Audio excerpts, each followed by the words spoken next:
Okay, so this is going to be a quick video. I just wanted to share something that you might find helpful and that I found very helpful when redoing this Power Wheels for my nephew. See, I was on Facebook and I found a video that was very popular. It was a video of a guy using a torch to renew sun-bleached seats in a stadium.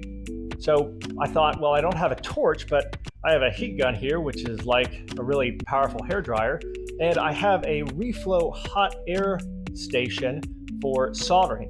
So what I ended up doing was taking a test piece. Probably shouldn't have used the steering wheel as a test piece, but I used this with my hot air reflow station. As you can see here, we had pretty okay sun bleaching. It wasn't super bad, but whenever I hit it with the hot air, you can see how it really starts to shine back up and get that deep black color again. It's not perfect, but it looks a lot better than that sun bleached look. I also did the housing around the shifter. I did some of the wire tracks in there, and I then did the motor housings on either side of the Power Wheels.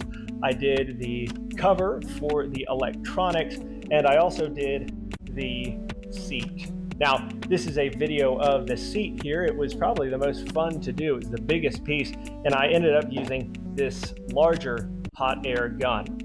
Now, the main thing to notice when you are doing this is to make sure you keep the nozzle moving. You might be able to stop for 1 or 2 seconds, but don't leave it in the same spot, or else it will start to bubble. Luckily, I didn't have that problem, and once it started to get shiny, I continued to move the blower so that it wouldn't bubble or warp the plastic.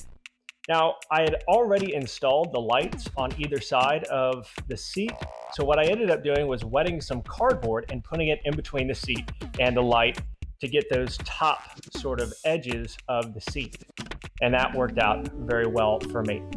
So hopefully that helps out if you're making your own Power Wheels and want to get rid of that sun-bleached look. Maybe you don't, maybe you do. So if you liked it, hit the like button. If you didn't like it, hit the dislike button. Please feel free to put in the comments any ideas that you have or things that you've tried to make your Power Wheels even better. Hit the subscribe button if you want to follow along, and hit the notification bell if you want to know when I post. Thanks for watching, and we'll see you in the next one.